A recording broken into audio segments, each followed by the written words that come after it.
Damn, son, where'd you find this?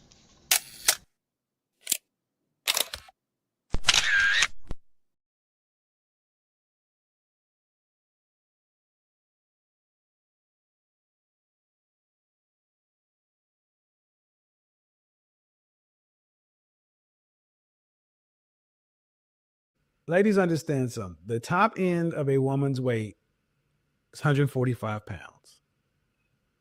Okay. My mother's 5'9" and she was 145 pounds until she was 50.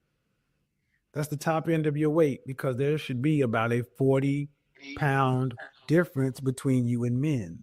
Basically, if the guy is rich, what ends up happening is the lawyer contacts the person and be like, hey, you know, your name gonna be all in the paper, so you might as well just settle out of court. I can recognize talent. Even if I don't agree with the politics, a lot of the politics that was underlying in the show and some of the sentiments he was trying to share, I recognize artistry when an artist is present. Yes, this is the definition of absolutely cooked. We'll never go back and take a look at her bad decision and take accountability for any of that. Because there is powerful people in the industry, somehow there is a different law that applies to them. And I agree with that assessment.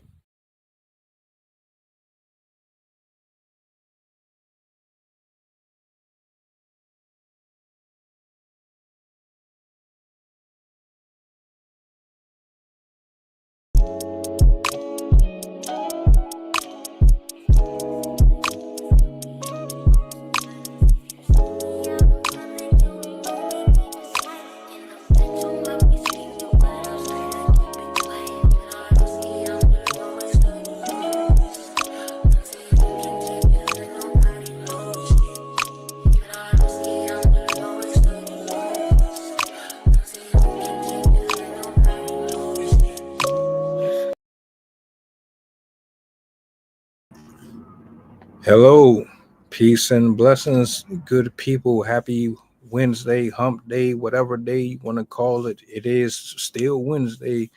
That means Friday's right around the corner. Glad to be here with you. I got Sydney in the building.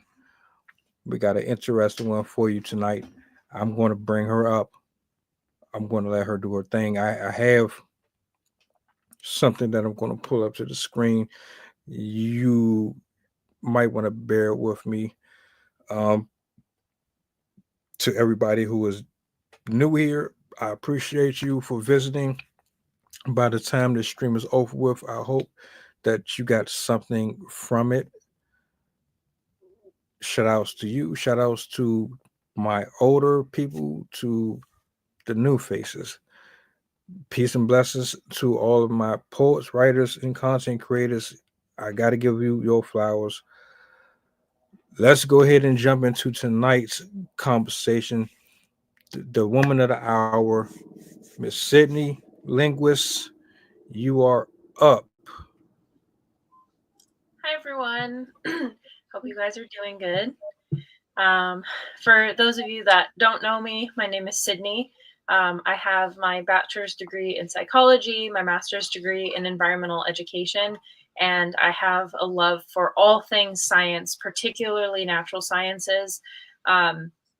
My key focus, I guess, beyond psychology would be the natural world, how our natural systems work. I have a very strong interest in climate change, which this topic will go a little bit into. So today I picked this topic because there's a lot more news stories relating to glaciers right now. And I think it's a really important topic to get into because even though most people that are living today have never actually seen a glacier in person, glaciers in general can affect all of our lives. So I thought it would be important to talk about, especially given what's happening in our world today. So for those that are new and don't know what a glacier is basically a river of collected snowfall, ice, rocks. It basically starts with it snowing constantly on the top of mountains, and eventually the mountains, the mountain tops won't be able to hold all the snow. And so, over thousands of years of getting excess snow, excess ice up there, it starts to slowly move downhill. And because of its weight, it usually pushes, or it will push the land in front of it. Um, they are the most noticeable sign that a glacier had been there in the past is it'll cause a U-shaped valley. Rivers will cause a V-shaped valley because as the river kind of goes along the land, it'll gradually carve out the bottom and it'll cause a V shape in the land. Whereas glaciers, because they're so heavy and flat, they'll carve out a flat valley with rounded sides. And you can also tell where ancient glaciers have been because they'll literally push the land out. So you'll actually have ripples in the ground where the glaciers had been, where it had pushed out the soil. And then you'll also find like it'll be huge boulders as big as cars, as big as houses, perhaps, just like randomly scattered around the land. It'll look like it just got dropped there, and there wouldn't be any other reason for them to be there. Like there's no rivers, it's just flat ground with a random boulder. Those are called erratics, and they get left behind when the glacier goes over the area and then it melts. And so all that's left is all of the rocks and sediment that it had carried. They are incredible. I've never been lucky to actually see one in person, but every scientist, researcher that I've learned from who has gotten the chance to see a glacier, it's always very awe-inspiring. It's almost akin to seeing the ocean for the first time if you've never gotten a chance to see the ocean. These glaciers come and go, as we've probably learned in elementary school, possibly even into middle high school.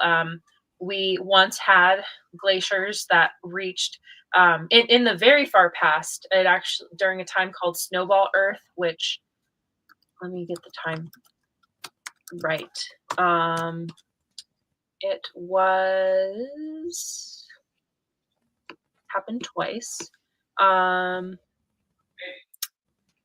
It basically was a time period when glaciers reached all the way to the equator, where it was cold enough that the entire Earth was actually covered in ice and snow. This happened 720 to 635 million years ago, so even way before the dinosaurs. But we have had glaciers that have reached all the way out to the equators, which takes a extreme level of cold for that to happen. I believe that one was just the result of natural cycles. The Earth swings in periods of glaciation where it gets colder, and there's oh my god, what's it called? There's interglaciation, which is like the between term, and then I'm blanking on the proper term for it, but basically global warming when things do get warmer. This is a natural cycle that the Earth does follow, but it does take thousands to millions of years to make these switches from glaciers all the way as far down to as the equator, all the way back to what we're kind of seeing today. And then the Earth also has been much warmer, where there weren't really any glaciers left. But anyway, the most recent glaciation event was at the time that we were cave people, which was roughly 14,000 to 12,000 years ago. And at that time, the glaciers actually reached out over the Great Lakes. Both Niagara Falls and the Great Lakes are remnants of the previous glaciers that used to be there. This particular ice shelf was called the Laurentide Ice Sheet. and it went down as far. It covered Illinois, Indiana, as I said, like Michigan, Minnesota, the East Coast. It went as far down as Maryland and New Jersey, and then on the West Coast, it basically covered the entirety of Canada, and then it went into Idaho, Oregon, and let's see, what is that? The Dakotas. And so you can actually go out there and see the remnants of those ice sheets. You can still see the flattened land, the boulders that they left behind, the ripples in the ground. And you can also see evidence of floods caused by these glaciers. This is why they're so important for us to understand, because glaciers hold a tremendous amount of water. Collectively, glaciers on Earth hold 2% of Earth's total fresh water, which is crazy considering that all all of the lakes and rivers and stuff that we have, Mississippi and stuff like that, like it's 2% of our entire water system. And in size, they hold about 158,000 cubic kilometers of ice. If all of this ice melted all at once in just the glaciers alone, it would rise sea level by 12.6 inches, which doesn't sound like a lot, but if you're at sea level, everything at sea level is now going to be 12.6 inches above sea level now. And anybody that was like right on the cusp will be inundated with water. So it can be problematic if a lot of ice melts at the same time. Another complication of the glaciers melting really quickly is when fresh water, especially very, very cold fresh water, melts extremely quickly and goes into salt water. It starts to shift the currents because as we know, warmth rises, warm water will rise, and cold water will sink. And so there's a natural cycle of the warm water being at the top because of the sun, and it kind of shifts over. And in some places, because of the topography, the shape of the land underneath the water, it allows, as the water moves, for the cold air to come up and take its place.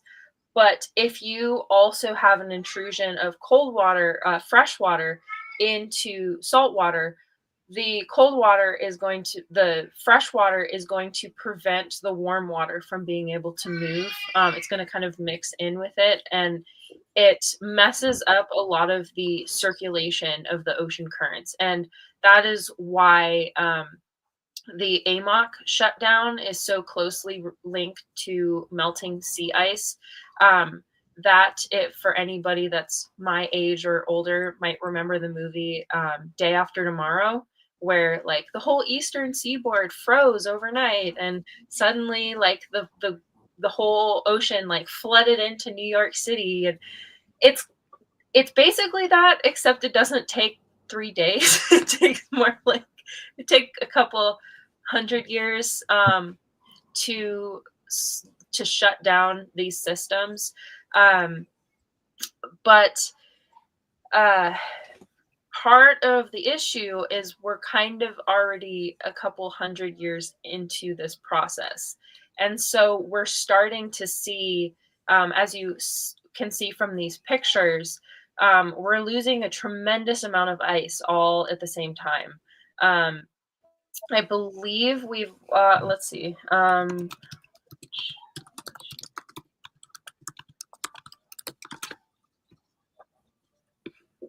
Currently, since 2000 alone, we have lost 273 billion tons of ice and water, which is I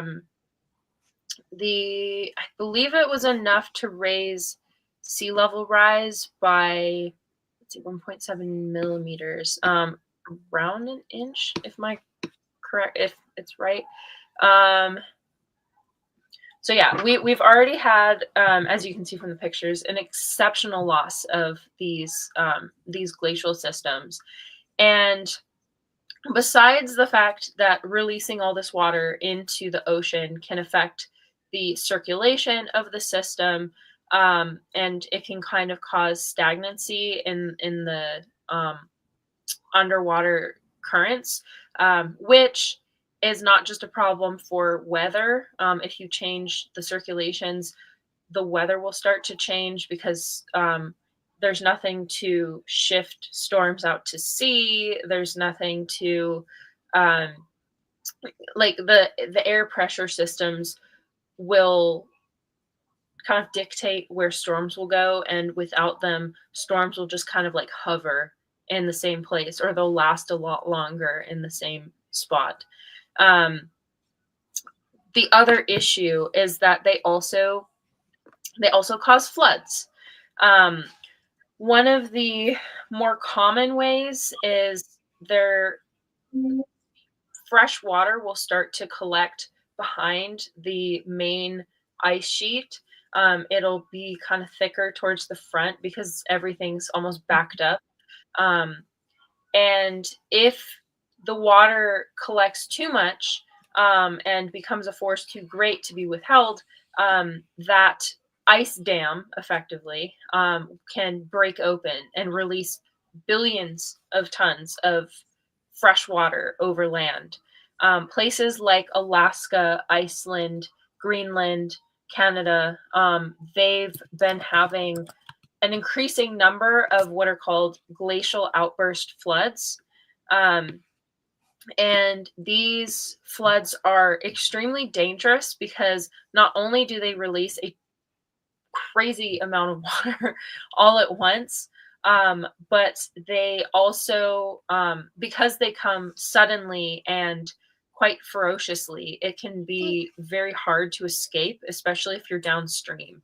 While it wouldn't be the same magnitude, it would be similar to what happened to people in Hurricane Helene, where all of the water just comes rushing down the mountainside and starts to fill up the valleys, the river air, like the people that are kind of like at river level, they would quickly be inundated with a massive amount of water. So it can break through the dam. It can also lift the dam up. If there's enough water, it can kind of float the ice and then allow the water to rush underneath the glacier out that way. And it can also, if it's next to a lake already, if a huge amount of ice breaks off and lands in the water, it can also cause a tsunami across the lake as well. This one wasn't a glacial flood, but there was the biggest tsunami in known history was, I think it was like 500 feet tall. It was in Alaska in a place called Latuya Bay. And as I said, it wasn't, okay, I was off. It was 1,700. That is a lot bigger than I remember, but yeah, it was like it was 1,700 feet tall, and it basically was caused by a landslide, displaced a bunch of the river, a bunch of the lake. It, like, the whole side of the mountain just like shifted and landed in the river, in the lake, and it basically pushed this wall of water across the lake, and to this day you can still see the line of trees like 60 feet up the mountain of like all the young trees and then all the older trees. But it was, there was actually a witness, a father and his son were on the lake on a boat, and they did survive. But they did witness it. So we do have that account. that is something similar to what could happen if a glacier broke off and like crashed into a lake. So there's a number of ways that glaciers can cause flooding to nearby communities. I know recently Tibet had a very serious glacial flood from one of the, I believe it wasn't Everest, but it was one of the nearby mountains, but it was that same mountain range. They had like 5 to 10 feet of flooding overnight, or like all of a sudden because of a flood like this. And this is not an unheard of event. Just to go on a short little conspiracy ramble, we all probably have heard the story of Noah, Noah's Ark, and the great flood that just appeared out of nowhere, covered the dry land. Noah's Ark is one of many different flood myths. There's the flood of Gilgamesh, part of, I believe it's Hindu mythology. And there's also a great number of Native American legends that also include a flood myth. There are flood myths in South America. There's flood myths in North Africa. There are flood myths in Europe, as well as in Asia. Upper Asia. So many of these, I've investigated it myself because this is one of my strong interests. I love geologic history and natural disaster history. So I've done quite a lot of digging into this. And again, this is just my own theory. This is backed up with pepperings of scientific evidence, but obviously much of this is a theory because there's no way to like definitively confirm this is exactly what happened. But my belief is many of these floods, if you look into the literature, they time out with the end of the glacial period 14,000 years ago. And so I strongly believe that this is evidence of glacial floods that occurred when they were retreating. We do have some evidence of ones that occurred in North America, especially towards Washington, Idaho, and into, I believe, like, what's the state? It's not Nevada. I guess I think there's a little bit in Nevada and California, but basically the Northwest. They were hit with some severe floods that do have evidence. You can actually find. There's a great documentary. I'll have to look it up and mention it. But it talks about this evidence, and you can actually see the scoring of the ground where the water stripped everything away, and it's just bedrock. You can also find giant versions of in rivers that are particularly quick.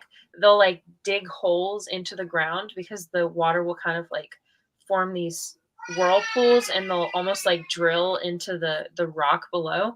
And you can find like massive versions of those in this area. You can also find petrified forests, which were basically trees that were instantly fossilized and all killed instantly. And they have what are called ghost forests up in those areas where it's literally just like groves of these dead prehistoric trees. They've also found a lot of the animals, prehistoric animals that they find are mangled. Like a lot of it, like there are areas where you can find large numbers of like, there used to be wild elephants that lived in North America. There were wild rhinos. There were wild sloths, wild like giant reindeer. There was basically the same types of animals that you'd find in Africa, but in North America. And they found like graveyards of some of these animals that had basically like their limbs had been ripped off, and they were utterly just destroyed. And so all of this evidence together to me seems like North America and many other parts were plagued by these floods. And clearly our ancestors, that was such an immensely traumatic event that they had to write these stories about it. And it's really interesting because if you look into the stories, you can actually find differences, which I think indicate the types of floods that there were. For example, in Washington, one of the Native American tribes indicated that the flood was like this brown, rushing sludge of trees and rocks that just like burst over the mountains, suddenly appeared, and then filled, like covered the ground. Um, Whereas in, I believe it was California, they said that it came through the river systems. Like the river suddenly just like overflowed their banks. And then on the in Britain, they had tsunamis. Um, and then in New England, this one was really interesting to me. There was a group of Native Americans. I think they were towards like New York area, but they actually heard the noise. They actually heard like a massive explosion sound, and then water just like appeared. So that to me would explain why there's so many different accounts of this event, from so many different cultures across the world. And it's interesting because they're all at similar latitudes as well, which would make sense given the location of the glaciers. So I've always believed that Noah's flood was a glacial flood, as a result of the nearby the nearby glaciers that are up towards like Switzerland, Italy, Greece, the Alps. And there is evidence to show that there was ancient flooding in those areas. They have found evidence of a Noah's time period, a flood between 8,000 and 6,000 years ago, which would line up with the timing they gave in the Bible. So I've always suspected, or correction, in the Bible, I think it says 600 years, from when the Bible was written, or like from Jesus's birth or something. I forgot. I think it was like 600 years, but I think I kind of was like, oh, maybe they got the numbers wrong or something. But I just always have believed that that was a glacial flood. But it's definitely something we have to be concerned about because of the state of our climate today. I know it's a hot button topic. A lot of people don't like to believe climate change exists, especially because if you accept that climate change does exist, you're, depending on your belief system, you are either, it can, I know a lot of people are hesitant to believe in climate change because it butts up against their belief in religion. My uncle is one of those individuals. He believes that climate change isn't caused by humans, but is the coming of Jesus, the next coming, and like Armageddon, basically, which I can understand, but we do have a stake in what happens to this planet. One of my favorite quotes is, if anybody ever thinks that an individual can't make a difference, or that little things can't make a difference, has never had ants in their house. We as collectively do a lot to this planet. We are responsible for wiping out a great number of creatures. We are responsible for cutting down vast amount of forests. We are responsible. We've actually even caused earthquakes on this planet because of our actions digging into the ground, with all of our mining, with explosive testing, with with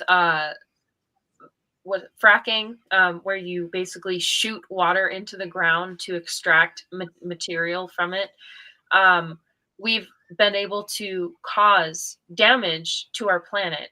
And this is just another way that we're changing the system, by increasing the amount of carbon that, or other materials as well. Methane is actually way more potent than carbon dioxide. I believe it's 6 times more energy. It has 6 times more energy capacity, like it can hold 6 times more warmth than carbon dioxide can, which means it has a greater capacity for holding warmth. But basically, as we have more methane, more carbon in our environment, it allows more sunlight's heat to sit in the sky. It's kind of like if you're ever at a concert or a party and there's a bunch of people in the room at the same time and it's all humid and stuffy, you feel like you can't breathe, it feels like there's just like sweat in the air. Like that's basically what we're doing to the planet, but on a much larger scale. We're filling it with hot, sweaty material industry. Instead of it being people and us creating that energy, it's systems, our road systems, our production systems, our farming systems. It's just putting more and more heat into the atmosphere. And as the temperature, the average temperature of the planet goes up, it prevents the lower lows, the cold weather, from happening as frequently. And that is what allows glaciers to melt. As you start to have fewer and fewer cold days, you're going to have less snow, more rain falling on snow, and that's going to allow things that are in ice to start melting that normally wouldn't have been melting. And we're currently going through that. We are going through a deglaciation event where our glaciers are disappearing. We are also seeing the impacts already. As I said, we've been having floods already affecting a number of communities that are near glaciers.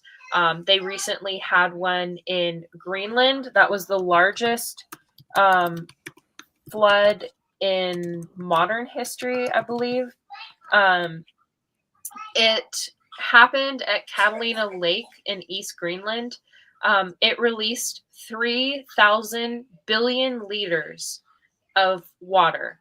And luckily, because it was away from people, nobody was hurt. But it's still a very serious indication of what's happening right now. This lake, the Catalina Lake, dropped by 154 meters.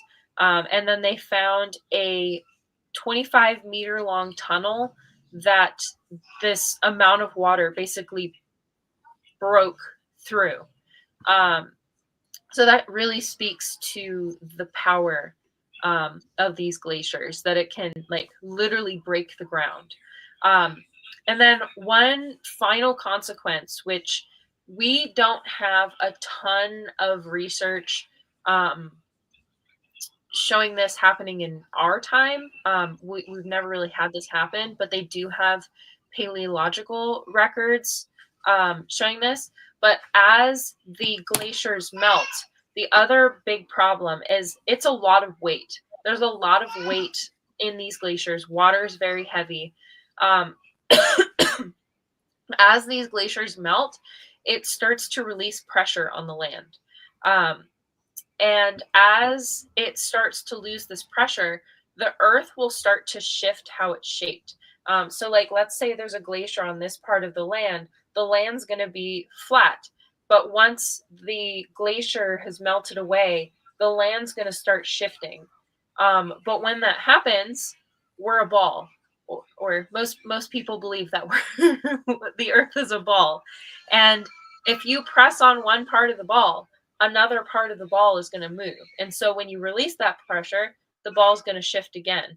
And we're going to start seeing that, where melting glaciers can cause an increase in earthquakes and volcanic eruptions, because as it causes shifts in the crust and allows the land to rise, allows some of the land to sink, some of the plates might get moved around, and with like the butterfly effect, every little bit makes a difference. If you shift one tectonic plate this way, then another one down here is going to move, and another one down here is going to move. So it can cause cascading effects of earthquakes around the globe, volcanoes starting to erupt when they wouldn't before, and land subsidence, which is partially why certain parts of the environment that used to be out of water are no longer underwater, or are now underwater. The biggest, best example is there used to be an area of land between Britain and mainland Europe. That whole area, the North Sea, used to be land. But because of subsidence over the course, it was about like 16,000 to 10,000 years ago, they sunk basically into the ocean. And just another conspiracy theory. I strongly believe that's where Atlantis is. But yeah, it can also cause land subsidence. So a lot of areas that used to be above sea level can start to actually sink underwater. And so that's another way that it can cause flooding. So there's a number of ways that these glaciers can affect us. So it's important for us to pursue acting on climate change. It's complicated because working towards climate change is undeniably a very consequential move to make. Decarbonizing would dramatically change the way that society is run. And so I understand why it's such a difficult project to move forward with. And a lot of people don't want to admit or accept that we have the capacity to change our planet. But to me, I think glaciers are the biggest evidence that we have of how much of a difference we do actually make on this planet. As you saw from these pictures, these are, I mean, you can even see on this one that how tiny that human is compared to that glacier. And in a matter of 100 years, all of that ice is basically gone. So it definitely will have consequences that in our lifetime we will probably see. Most of us below in the more like tropical regions probably won't see very much in terms of glacial events, but our friends in Canada, people in Asia, people in Northern Europe, and then also on the opposite hemisphere, towards like South America, the South America, and southern end of Africa, like they could definitely see some impacts as a result of glaciers. But yeah, it's a very important issue and quite interesting to look into.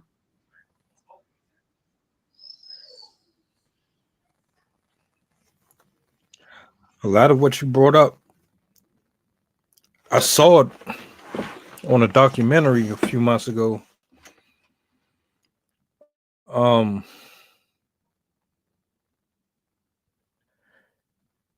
It's hard for me to believe the Earth has been around so long sometimes, especially seeing time lapses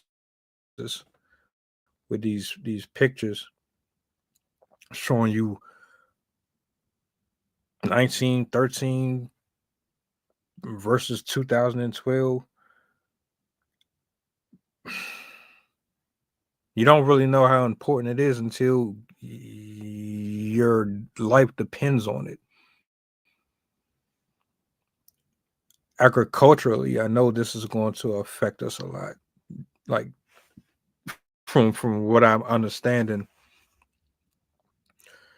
it's absolutely going to have a real effect on plants, on animals. I just never really grasped truly the extent of what this could really do. And it's mostly because, well, I live thousands of miles across the world. You know, I'm nowhere near any of it. So it's hard to consider or process the idea that anything that's happening that far away could have any type of effect on me all the way over here. It's just, most people would say it's just ice. You know, it's just snow and ice. What can it possibly do to this big earth until you start looking into the science of it? I didn't even know how bad it would be for fresh water to mix with salt water until I started watching these documentaries.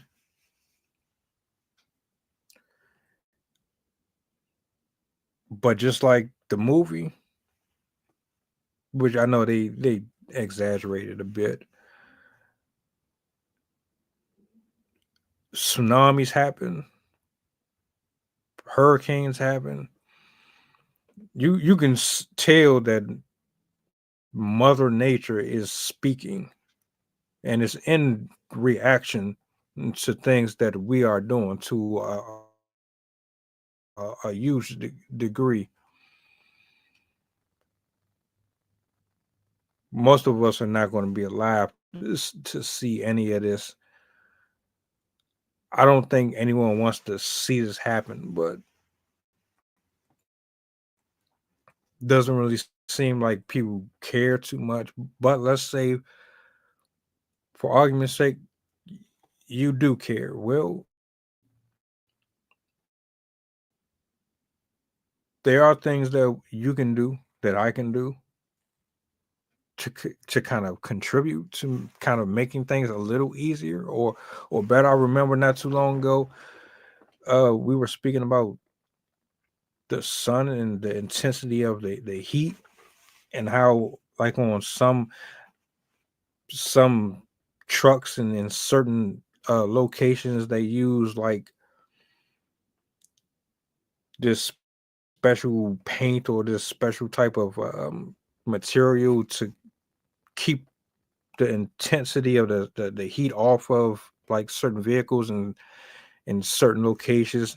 I think it was one place we were speaking about in Las Vegas, or I'm not sure, but like there's always something that can be done. I wish I could visit Antarctica. Like the nerd in me, the kid in me wants to go visit one of these places, throwing a whole snow suit, had a whole gear, had the skis or whatever, and just go do like an excursion or something. And I want to see it firsthand. And I don't want to look at pictures, and I don't want to watch videos. I want to be there live and in person to experience it myself, because I think you would get a better appreciation for exactly what you're here for. Like, I mean, it's a part of the planet too, but most of us never see that side of the world. I think that's one of the things like this, because it makes me curious. Like, I would never get in a submarine, but I do find exploring the sea and the ocean very fascinating. I had to get on a boat and something to that, but to actually like, I'm good, I'm cool. But this right here, oh, I would absolutely love to take a little trip.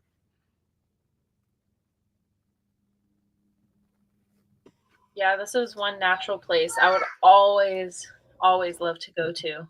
There's a couple remaining glaciers in the Sierra Nevada mountains, down the spine of California, and I really want to go up to see one of them before they melt, because the California glaciers will definitely disappear before the end of our lifetime.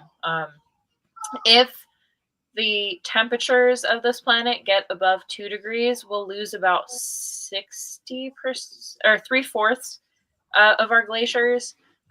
If we get up to 3 degrees of warming, which would be absolutely catastrophic, like that would make the equator basically unlivable because it would be like 120 degrees all the time.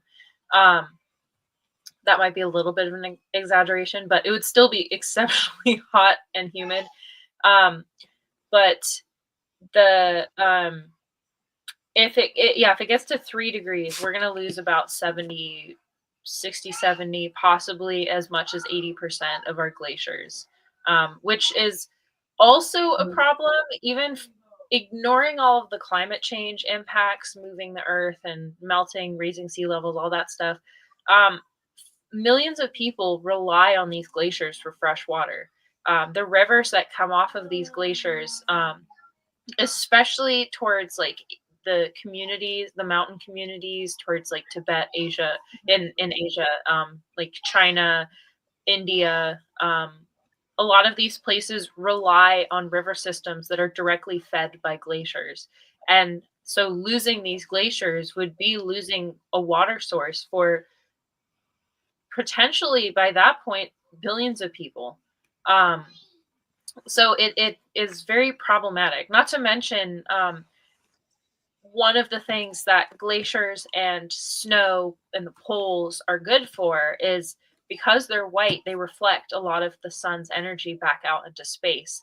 But if you have lakes and ocean, it's dark, and dark loves to absorb the warmth. And so, as we lose the glaciers, more and more of the sun's energy stays in our oceans, stays in our river systems, in our lakes. And so, without the glaciers, we'll see melting and warming happen even faster. This is all a self-perpetuating, self-feeding cycle, where the more glaciers and ice you have, the colder it gets because of the ice, because it exists and it helps keep it cold. But as it starts to retreat, you'll see warmer and warmer temperatures, and the warmer and warmer temperatures will help them melt more quickly. And as it melts more quickly, we all know from an ice cube where it can take a long time for it to start melting. The ice will sit in your cup for like 20 minutes, but as soon as it starts to melt, it goes away really fast. Once the water around it warms up enough, it's going to melt it faster and faster. And that's kind of the stage we're in right now, where scientists are starting to find that water is starting to intrude under the glaciers, which is helping basically lubricate underneath the glaciers, and they're going downhill much faster. And so we're starting to watch the glaciers disappear even more quickly than we were in the past. And as you saw from those photos, like we've lost a lot of glaciers. And so for that to happen faster is pretty crazy. And again, that also increases the risk of these floods. One of the other things is that under these areas, there could be volcanoes, and coming off of those volcanoes can trigger volcanic eruptions. I also, another conspiracy theory, I also have just an inkling that the governments secretly want to melt all this ice, because also underneath these glaciers is a lot of resource. In the Arctic and Antarctic, there's oil reserves, there's gold, there's silver, there's platinum, there's I think lithium, I know sulfur, I think. There's a whole bunch of different nitrogen, a whole bunch of very useful, needed products. Also, glaciers are a very good source of sand. because they're so heavy, they like grind up the earth underneath them. And we have a shortage of sand right now, which is used for concrete. It's used for like building things. And then obviously some places are losing their beaches, so they also use it to like restock the beaches of sand.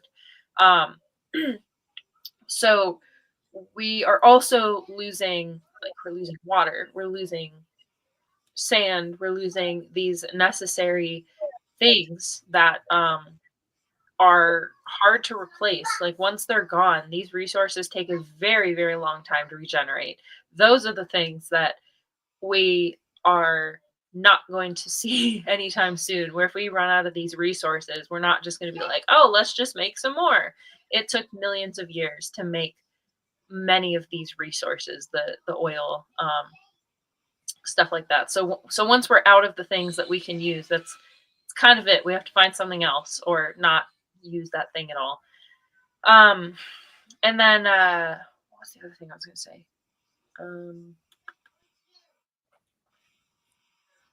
It'll probably come to me. See the sand. Oh,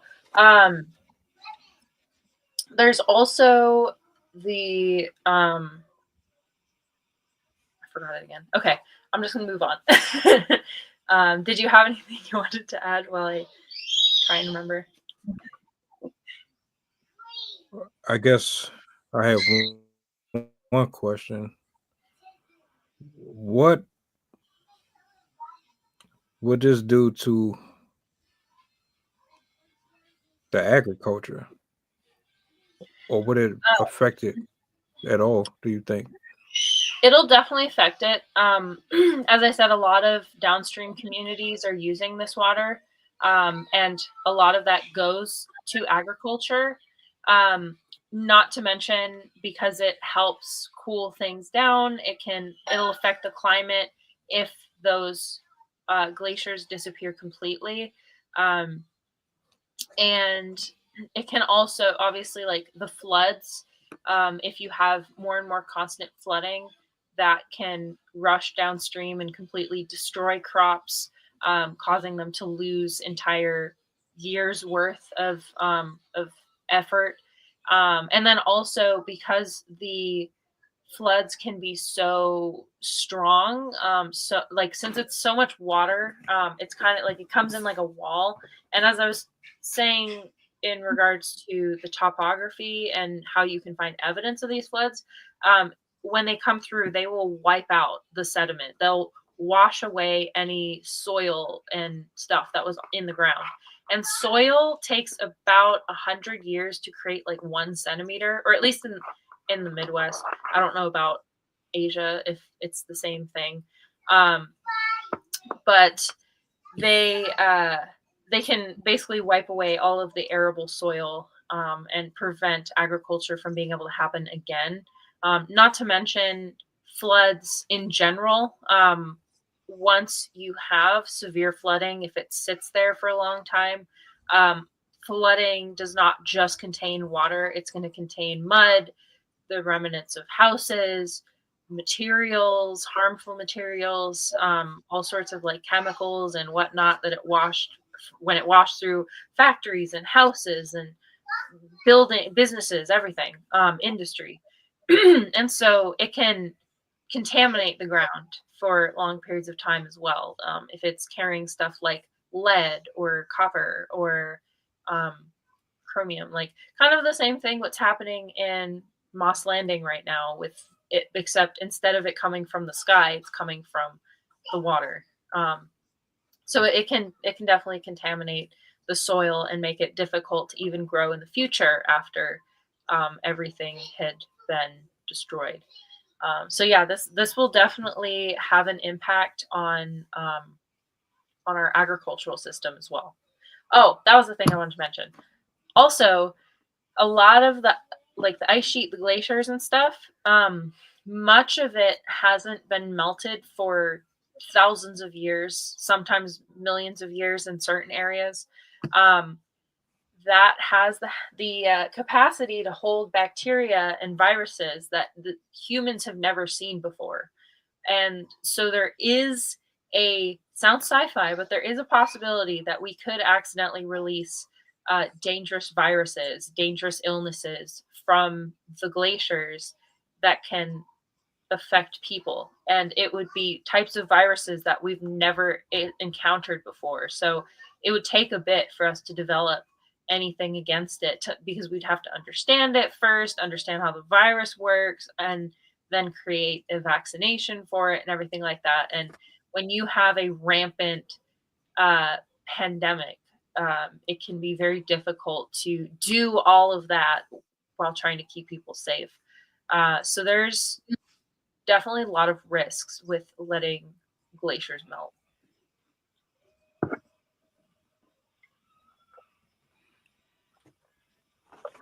What separates or prevents salt water from having contact with fresh water?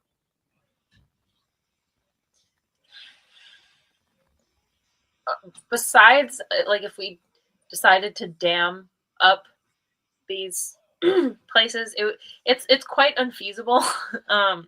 It's not entirely possible because like we'd have to block off rivers and glaciers, and we'd have to prevent like rain runoff and stuff like that.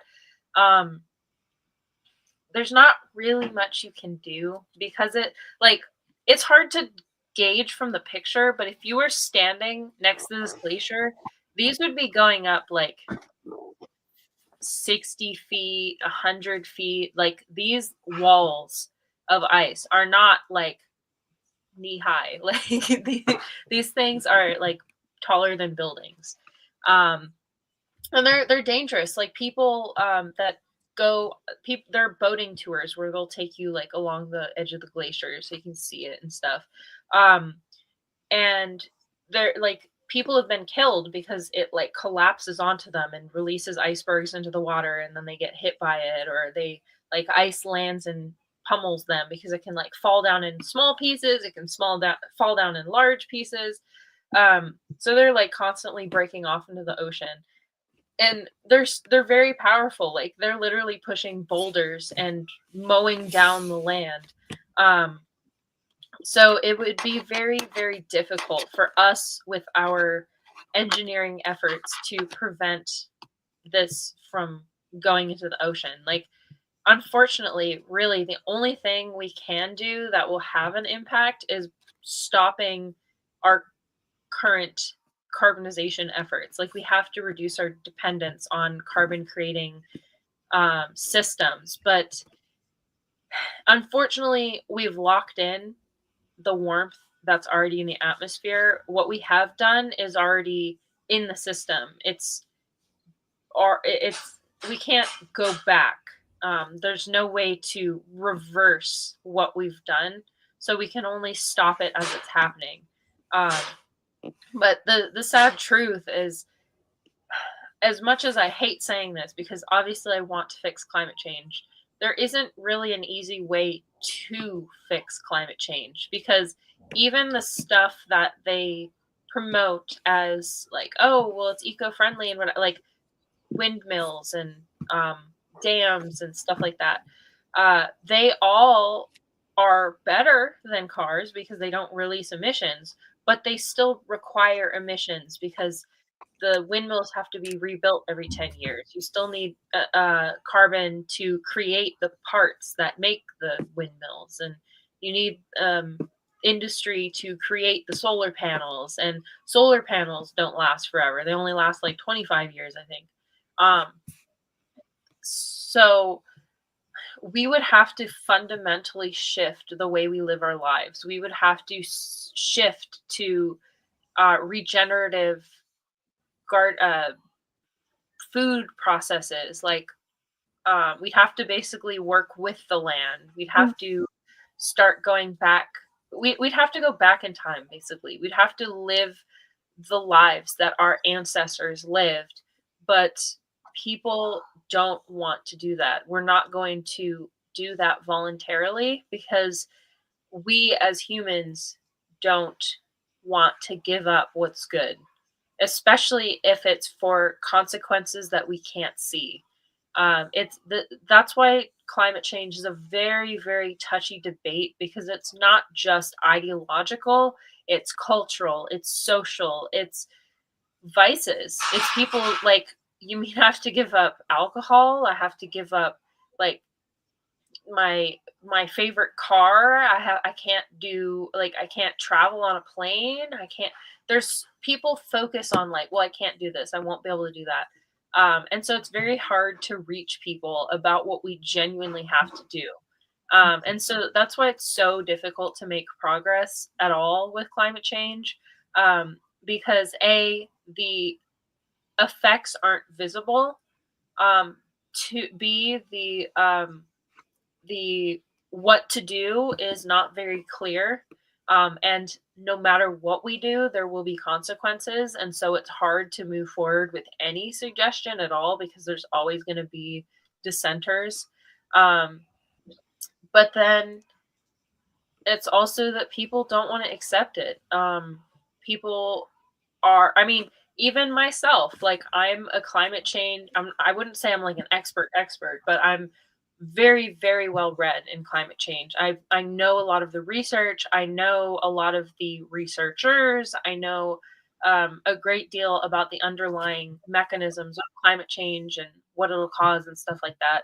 But I still, like, we have a car, we use a water heater, we use like, I still buy things that have plastic on them and stuff like that, because it's so ingrained in our culture that it's almost impossible to avoid unless we did fundamentally change everything. So that was the long way of saying that there unfortunately isn't really much we can do. Like, at this point, the best would be to educate people about what's coming and help prepare the communities that are directly affected by glaciers and the glacial systems. So communities that are downstream. The reason I kept bringing up Asia is because they are, particularly the communities around Pakistan, I believe. Get my map up. These communities are along the Himalayas, which are the biggest. They're the biggest mountains in the world, and so they have a lot more glaciers than most of the mountains in other areas, just because it's cold enough to be able to have them. And so let me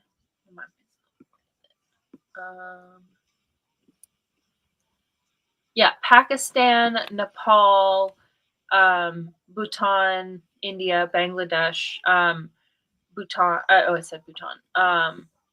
A lot of those, Myanmar, all of those areas are at risk of glacial floods, because a lot of their communities are located at the base of the mountains, and when they have flood, or when water rushes down from the mountain, those communities are typically the first ones affected. So people that are in the vicinity of glaciers, or who rely on the glacial rivers for water and for agricultural sustenance, those communities will either have to move, find a different place to go, which obviously is challenging, because a large amount of immigrants from one location to another will typically cause a lot of stress and possibly political unrest, and other consequences. But we would have to start preparing people to potentially move, especially if they are downstream and would be at risk of higher water levels in their communities. And at the very, very least, just like do kind of what Louisiana and Florida and a lot of those places do, where they like put their houses on stilts. They put things up away from where the water would go if there was a flood. And then also securing alternate sources of of water capture. And luckily, those areas do get a lot of rain. So it would probably be likely for them to find like rain collecting methods instead of relying on the glaciers for water. But still, it's still going to be a challenge going into the future, especially if things progress at the current trajectory that we're expecting. Things are definitely not. We're in the exponential growth part of the curve right now, where every year is just going to be hotter and hotter, and so we can anticipate that into the future, this melting is just going to get worse and worse. And now is the time that we start to consider shifting these populations and finding a place that's more safe for them. Because, as I said, there's once Mother Nature has set her course, there's not really much we can do about it, especially when we're the ones contributing to the problem in the first place.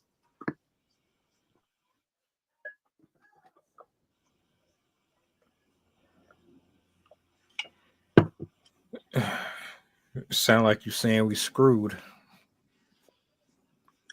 A tiny bit. That's why it's always so hard Perfect. to talk about climate change, because I sound like a doomer, even though I'm not. Like, I don't think we're all like I've never had the mindset like we're all gonna die, like we're gonna destroy everything, and we're all just gonna like suffer and burn and blah.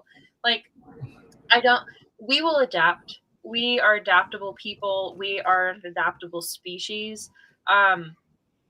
I don't think all life on this planet is going to completely die. But I do think we're going to go through a period of reckoning where we're going to realize that we have done massive amount of damage to our environment and the systems that we rely on. The Earth will definitely swing back. We have not turned Earth into Mars or Venus like people always say, like, oh yeah, Venus used to be like Earth. We haven't like completely destroyed our planet, but we can expect to experience a lot of symptoms that we don't want to deal with. And at this point, whenever I talk about climate change, my biggest takeaway for people is just start adjusting now. Like at this point, it's too late to stop it. Like, if we had done this back in the 90s, if we had like shifted over and started using effort, like non-carbonized efforts and stuff like that for our industries, we would not be in this position. But we are here, and there's nothing we can do to reverse course. And so all we can do is understand the risks for the regions that we're in. So, for example, I'm in California, so I have to worry about droughts and flooding. And well, in my house, I don't have to worry about flooding because we're on a hill.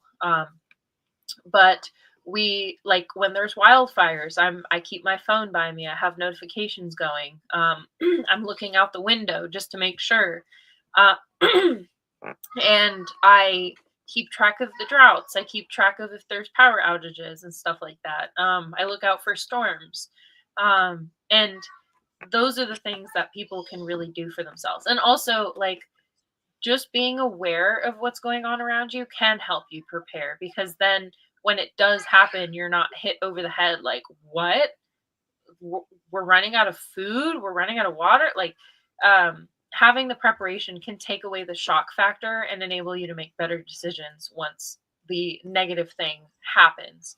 And so I kind of have an approach more of like disaster management rather than disaster prevention, where we're kind of past the stage of prevention. So now we just have to do preparation. We have to understand the extent of the risks and manage that as best we can. So if you're in areas that are going to be prone to flooding, put your house on stilts or find a way to have a better drainage system around you.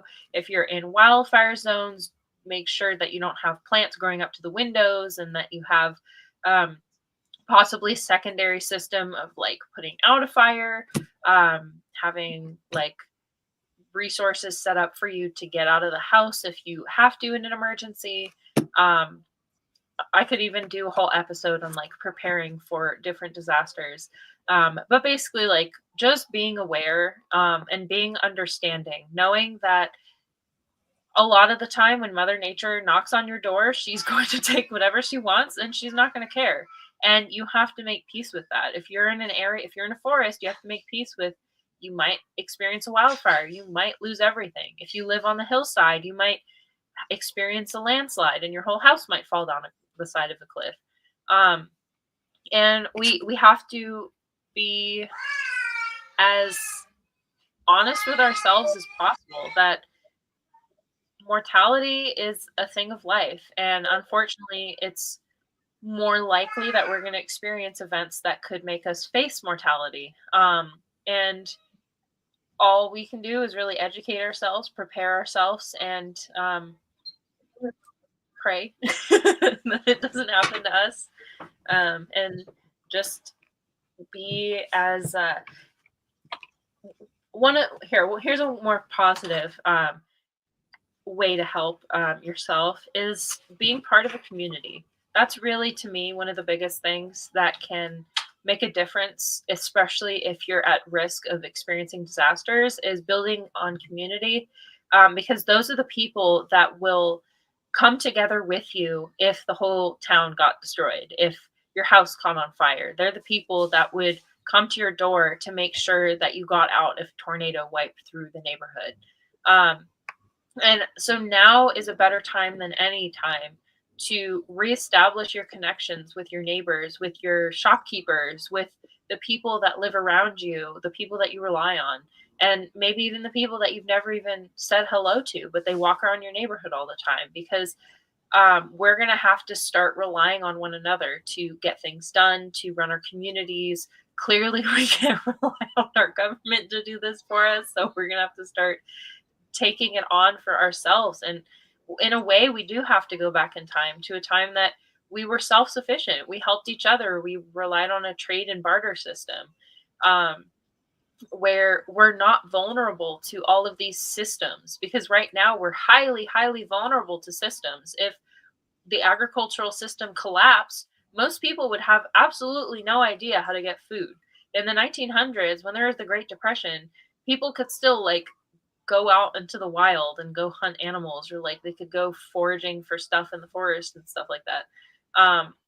It obviously was not good for a lot of the people in cities, and that's kind of where most people are today, is most people are in cities. So if like they ran out of, like, if the water system failed, if the electricity system failed, if the food system failed, they wouldn't have any options. And so we have to come back to this collective type system today, where we all are able to kind of rely on each other and work together to create a better community for ourselves. And I think really that's one of the best things that we can do in a very tumultuous time, because my favorite quote from Helen Keller, alone we can do so little, but together we can do so much. And we ourselves together put ourselves into this mess. We ourselves together created climate change. And so we together have to work on it, work on creating a better system for ourselves and for our future families, for our kids, for their kids. So yeah, start getting to know people around you, build a community for yourself, and that will definitely help you if anything does happen.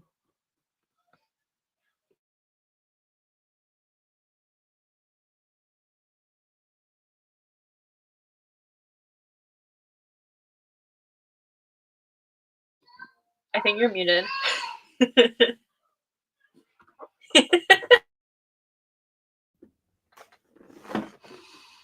I set myself up for that one.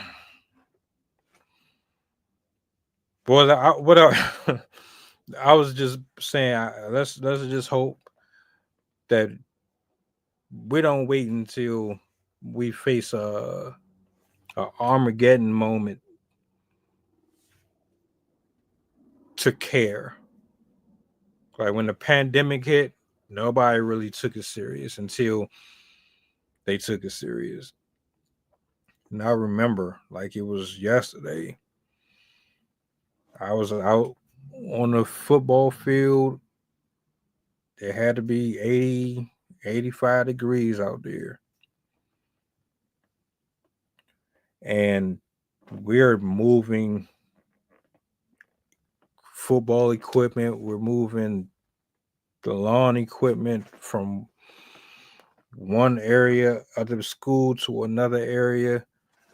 And it was just like, when is day going to be over with? Now, my supervisor at the time, he was getting updates. The news was constantly, the superintendent was constantly talking to everybody. Look, there's a possibility that there's a virus, that there's something going on here that is probably going to require everyone to go home, and you're probably going to end up having to stay in the house. We just at work, like, is this real? Is this really happening? Because it was just like a regular day. And he got that call, and it was like, yeah, it's confirmed.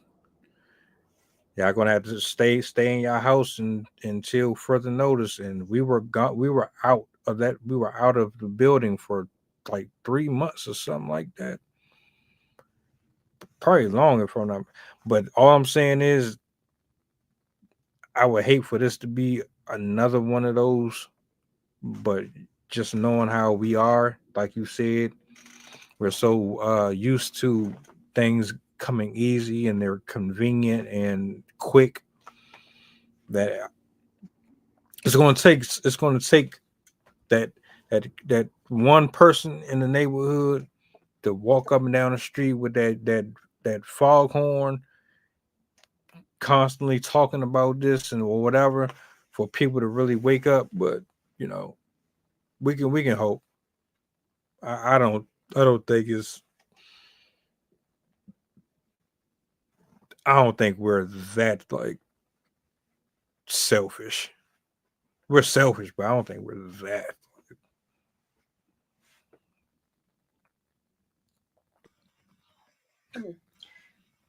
One video I always love to suggest when I talk about glaciers. There's a composer that I love called Ludovico Einaudi. He created a song called Elegy for the Arctic, where he films, like, he basically puts his piano, I don't know if it's a real one, but he puts his piano on like an iceberg, and he's playing the piano, this composed piece that he made while the glacier is calving, where a piece of the ice is like breaking off and forming an iceberg. And it's such a beautiful song. So if you guys are like classical music, it's a really, really cool video to listen to. And he even pauses his playing just so you can hear the sounds of the glacier as it's like moving and breaking apart and stuff like that. And it's pretty cool. I just thought I'd send that to you guys. For whatever reason, I'm not connected to the chat, but we can probably put that up if you wanted to listen to that. I also, if you want, I do have a poem about glaciers or glacier melt. Oh yeah, you can close us out with that. That will be perfect. I'm gonna save this so I can watch it. Thank you for sending this. Yeah. I will give you the solo. All right. Let you do your thing.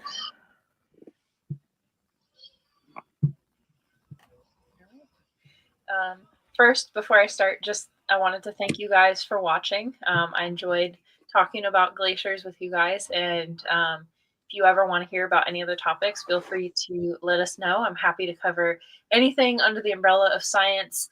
I'll even, as you saw, go into conspiracy theory if you want me to, but I love talking about this and sharing with you guys. So this poem is called In Retreat, and I wrote it to express my pain, I guess, for the glacial melt. I think it's quite a tragedy to lose something so amazing on our planet. So I wrote this song to talk about that. Glacial waters pour into the pot we left on the stove. Gas turned high. The fragile reflections taste seawater with icy lips, melting in angry wakes. Angry for what cannot be undone, raging at sins unsung, kissing life away as her shards slip quietly into the glassy soup of brine and fish. The earth trembles daily, shuddering at the atrocities committed, at her expense, breaking apart in self-defense. The not yet boiling basins roil with anticipation, as the ants act with hesitation, baking under a misunderstood sun. Heaven's whitecaps unravel like 100-year-old hats, broken in chunks and wisps, curling into the blue abyss. Even as we stamp our instruments into her bones, even as we watch her die, in our faces, on our phones, despite the numbers from the young and the old, there is stillness, there is nothing, and she waits. She waits as the air in her face grows thicker and faster. She waits as we profit off her shores of her dying brains. Nothing but a stain in a textbook to the ones who will die. And we watch as she dies, taking last breaths of methane as pieces of her skin shed, spinning off into the shadowy depths, just like our greatest excuse.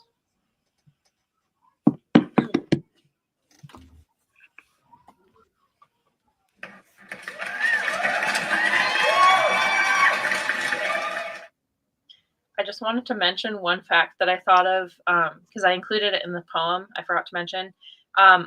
There was a glacial, one of the glacial outbursts in Greenland was large enough that it caused the earth to vibrate for 9 days. It basically like rung like a bell. That's what they said in the paper.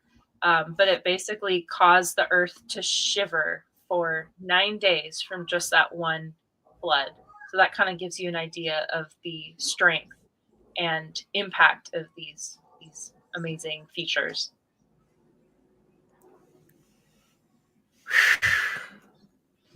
Mother Nature is not a game.